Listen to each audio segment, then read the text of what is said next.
हाय मेरे प्यारे दोस्तों, कैसे हैं? आशा करता हूँ कि आप लोग अच्छे होंगे। आइए, आपके प्यारे चैनल जीनियस एकेडमी में आपका स्वागत है। और आज आप लोगों के बीच क्लास 9 के बायोलॉजी की चैप्टर 3 जीवों विविधता के बारे में बताने जा रहा हूँ। इसके पीछे मैंने ये वीडियो के पीछे मैंने जो 4 वीडियो तक अपलोड यूट्यूब पे कर दिए हैं। अगर आप लोग नहीं देखे हैं तो जाके वहाँ पे देखिए। और वहाँ पे मैंने अच्छी तरह से और बारीकी तरीके से अच्छी ढंग से मैंने बताया और समझाया हूँ। आज जो हम बताएंगे 5 जगत बताए थे। मोनेरा, प्रोटिस्टा, फंजाई, प्लांटी और एनिमिलिया।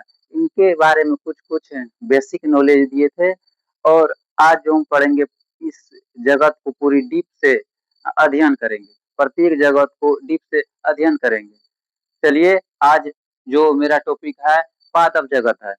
पादप यानी प्लांट किंगडम। प्लांट किंगडम के अंतर्गत वैसे जीव को रखा जाता है जो यूकेरियोटिक होती है, उसमें प्रकाश संश्लेषण की क्रिया होती है।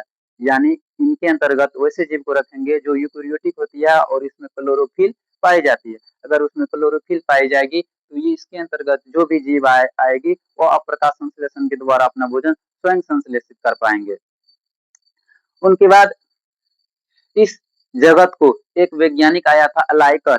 अलाइकर नामक वैज्ञानिक ने इस जगत को 2 उपजगतों में विभाजित किया, 2 उपजगतों में बांटा, जिसका नाम था, एक का क्रिप्टोगैम्स और दूसरा का नाम था फिनरोगैम्स। एक का नाम था क्रिप्टोगैम्स और दूसरा का नाम था फिनरोगैम्स। क्रिप्टोगैम्स के अंतर्गत जो भी पौधे आते हैं उसमें तना, जड़, पत्ती, संवहनी तंत्र या संवहन तंत्र और नहीं पाई जाती है। और इसके अंतर्गत जो भी पौधा आते हैं वो बीज रहित होती है, यानी उसमें बीज नहीं पाई जाती है। जबकि वहीं पे फिनरोगेम्स फिनरोगेम्स के अंतर्गत जो पौधा होती है उसमें जड़, तना, पत्ती और संवहन तंत्र विकसित होती है, यानी संवहन तंत्र उसमें पाई जाती है। और यह बीज युक्त होती है, यानी इसमें बीज पाई जाती है। तो यहाँ पे हम लिख दिए हैं। और क्रिप्टोगेम्स क्रिप्टोगेम्स को 3 भागों में बांटा गया। एक थाइलोफाइटा, ब्रायोफाइटा और टेरिडोफाइटा। क्रिप्टोगेम्स को 3 भागों में बांटा गया है। एक का नाम है थाइलोफाइटा, दूसरा का ब्रायोफाइटा और तीसरा का टेरिडोफाइटा। उनके बाद फिनरोगेम्स फिनरोगेम्स को 2 भागों में विभाजित किया है। फिनरोगेम्स उपजगत को, यानी यह प्लांटी जगत का उपजगत है, यानी प्लांट किंगडम का सब किंगडम है। सब किंगडम को 2 भागों में बांटा गया है, यानी फिनरोगेम्स को 2 भागों में बांटा गया है, जिसका नाम है जिम्नोस्पर्म और एंजियोस्पर्म। जिम्नोस्पर्म को हम अनावृत बीजी कहते हैं, जबकि एंजियोस्पर्म को आवृत बीजी कहते हैं। इनके इनके बारे में डीप से मैंने वीडियो के आगे वाले एपिसोड में बताएंगे। अब यहाँ पे जानते हैं हम जो नोट स्टार पॉइंट के लिखे हैं। अलाइकर नामक वैज्ञानिक ने 1883 ईस्वी में पादप जगत को 2 उपजगत में बांटा है, जिसका नाम है, एक का क्रिप्टोगेम्स और दूसरा का फिनरोगेम्स। क्रिप्टो क्रिप्टोगेम्स इसमें वास्तविक जड़, तना, पत्ती नहीं पाई जाती है। इसमें संवहन तंत्र की अनुपस्थिति रहती है तथा यह बीज रहित होती है, यानी इसके अंतर्गत जो भी पौधे आएंगे उसमें जड़, तना, पत्ती का अभाव होगी और संवहन तंत्र भी इसमें नहीं पाई जाएगी और यह बीज रहित होगी, यानी इसके अंतर्गत जो भी पौधे आएंगे वह बीज इसमें नहीं पाई जाती है। उनके बाद जानते हैं हम फिनरोगेम्स। इसमें जड़, तना, पत्ती पाई जाती है, इसमें संवहन तंत्र पाई जाती है तथा यह बीज युक्त होता है।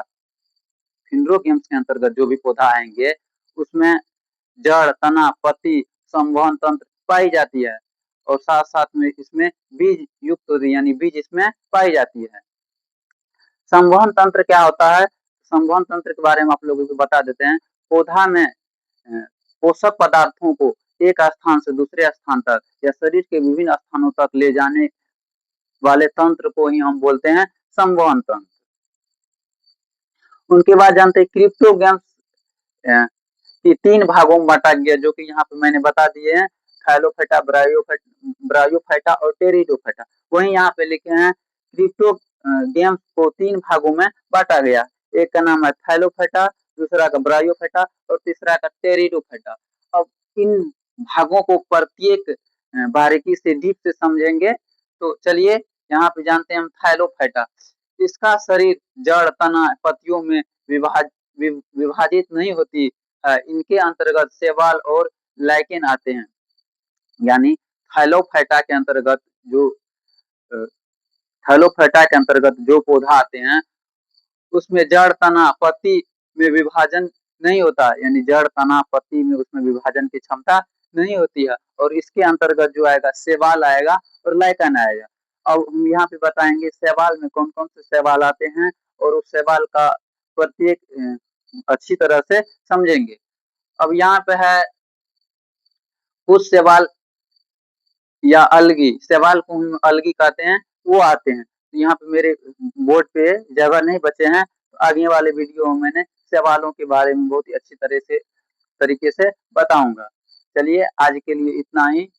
आगे वाले वीडियो में आप लोगों को इसके आगे वाले टॉपिक यानी आगे जो आएंगे क्वेश्चन आंसर उनको कराएंगे।